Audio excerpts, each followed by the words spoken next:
მთელი პროცესები მიდის რომ ორი თავარი გრავიტაციული ცენტრი იქნება.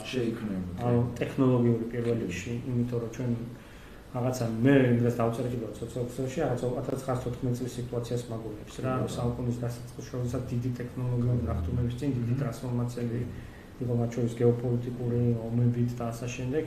ის თუ მაშინში გაწვის დრავას, ენერგო ატარებლებს და ასე შემდეგ უკავშირდება და პირველ რიგში რა თქმა უნდა ხელოვნური ინტელექტი. პირველ რიგში ხელოვნური ინტელექტი და ორი მთავარი ცენტრი ვაშინგტონი და პეკინი იქნება და ის სახელმწიფოები რომ ის ამ ორი მთავარი ცენტრის გარშემო დაჯგუფდებიან და მთავარი ასევე მზარდი ეკონომიკური ბაზარი მათ შორის, რომელიც თავისი ეკონომიკური აფრიკის მაგალითად ეკონომიკური დისტენტი უკვე ასწრებს ამერიკისაც და იმასაც ევროპისაც მაგალითად ჯამუგათუა იყო რა. ეს არის ანუ ცენტრი გადაეწევს სამხრეთ-აღმოსავლეთით. და ორი ძირითადი ცენტრი იქნება ტექნოლოგიური, რომელსაც თავის თამაშის წესები იქნება. ეგ გარკვეული ფარდა იქნება. კინის, როგორც ვთქვათ, ციფრული ფარდა. სადაც სხვადასხვა თამაშის წესები იქნება. არის Google, არის რუსული, ისა ჩინური, ის ხო არის, რა ქვია, სახელი გამოიწვია ჩინური საძიებო სისტემა, არის Amazon-ი, არის Alibaba და ასე შემდეგ ყველაფერი.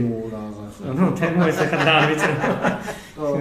რო ითქვია ის არის რა ქვია, მასათანია 96-იან უყარა. ანუ რა მithქვა, რომ პარალელურად რამდენად დასავლური ტექნოლოგიები ვითარდება პარალელურად ის ამიტომ სად აღმოჩნდები ჩვენ ამიტკენ მივდიოს რა, რომელ ციფრულ იმაში. ამიტომ რა იქნება ჩვენ ბალანსის დაცვა ჩვენ ახლა ამ სფეროში ანუ 50-50 ნახევარი არ მოგცემს ამ ცენტრიდან მრავალვექტორული სვენს დაგჭირდა და ყველა ვარიანტი იმიტომ რომ არა გასაქას მაინც არ მოგცემს ძალიან რთული არის მომავლის განჭრედა მაგრამ ისტორიაში რომ ჩავიხედოთ საქართველოში ყოველთვის ერთ დაფიქრდე ყოველთვის ფაქტობრივად გამონაკლისის გარეშე უბედურება ხდებოდა როცა ერთი ჰეგემონი ჩიბატონ ეს ერთი ძალა და ყველა სხვას კი არის აი საწავლით რომ საიდან დაწყებამდე თუნდაც ანტიკურ ხანიდან მოყოლებული და ავი ბიზანტია იყო, სპარსეთი იყო, ოსმალეთი იყო, მონღოლეთი იყო, არაბები იყო მანამდე თუ რუსეთი იყო მე ამ რეგიონში შესაძ ერთი ძალა იკავდა ყველა ჯობინს ყველა სხვა ეს თავდაცვის ტერიტორიები დაკარგვებით სხვა შორის.